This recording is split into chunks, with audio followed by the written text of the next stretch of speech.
What's up, guys?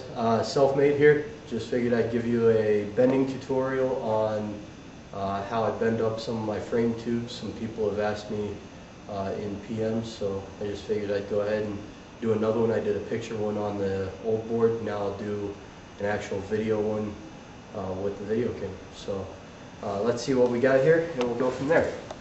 What we have, well, first and foremost, you got to have your Yuengling lager because it is Pennsylvania brewed, oldest brewery in America.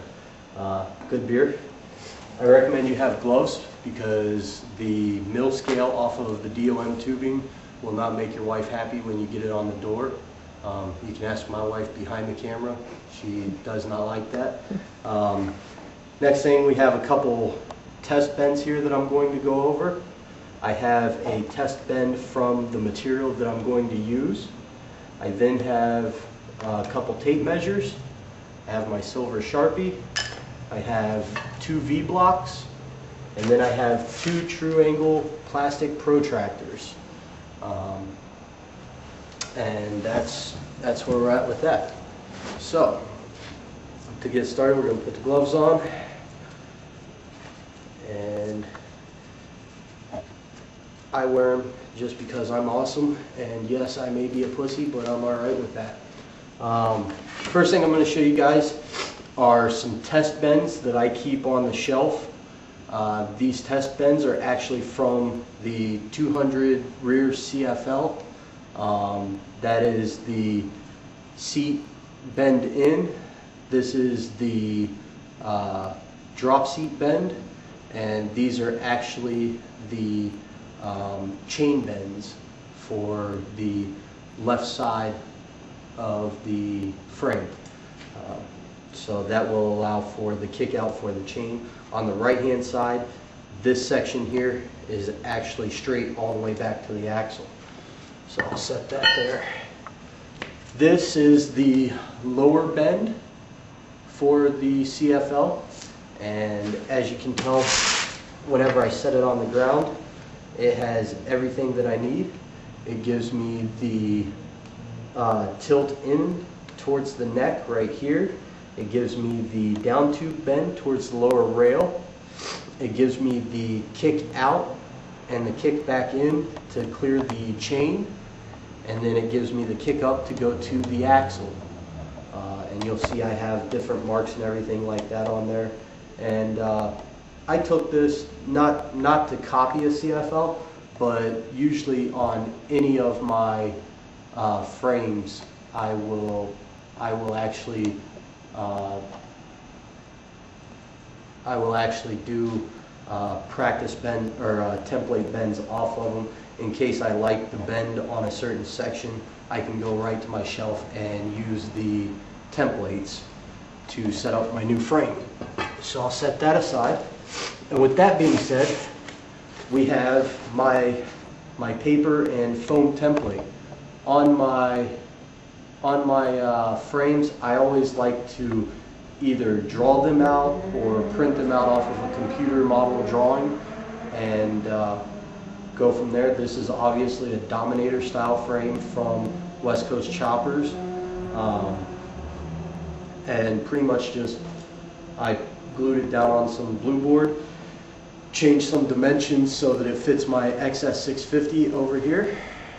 That'd be this bad boy here. And now I'll go ahead and show you guys how I'm going to go about setting up the templates and bend lines and bending the tubing. So, to start out with, you need yourself some good V-blocks. These are from Grizzly. They're a real simple drill press milling machine V-block, and they cost about $12 for a set of them. Real simple, nothing major. You definitely want to have 2 of them for this, okay? And they will be set on what we will call the left leg and the right leg, okay? Next, you're going to need a protractor. I have 2 of them here. These are the true angle protractors from Lowe's. I like them because they're plastic and I can bend them around, and they're pretty much indestructible for what I do out in the shop. The only thing I don't like about them is I have to set them to 180 degrees to set my zero, because I work with everything on the horizontal. So,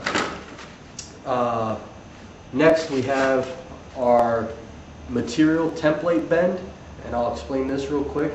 You can see, well, you guys probably can't see it, but on the back end here, this is actually the back. It's longer than the front. So this piece is probably about 2 inches longer than the front piece, so I know which way to orientate it. On here it's written that it's a test bend for 1 inch by 120 wall DOM. It's a perfect 90 checked with a machinist square. And then it has Dominator written on it, because that's from the material that I'm going to be using for the Dominator frame. On the front here, I list front O bend because I'm fucking awesome, and that's why I do it. That just tells me that this points towards the front of whatever way I'm going to bend. Then I have this black line right here. That's actually the beginning of the bender die. The purple line here is actually the beginning of the deformation, or the actual beginning of the bend of the material. There's a purple line right here, and that designates the end of the deformation, or the actual end of the bend. And then there's another black line, and that designates the end of the bender die touching the material. Okay, so we've got a couple things set up, and we're going to go ahead and start measuring out some of the angles. The first thing we're going to do is we're going to work with the lower rail bend going up to the axle. And I'm concentrating on this bend right here.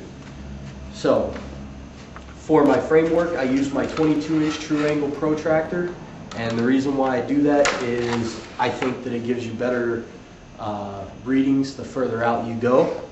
So I'll move my V-blocks out a little wide. And for this, I'm actually going to take off my gloves now because I'm not playing with the tubing yet.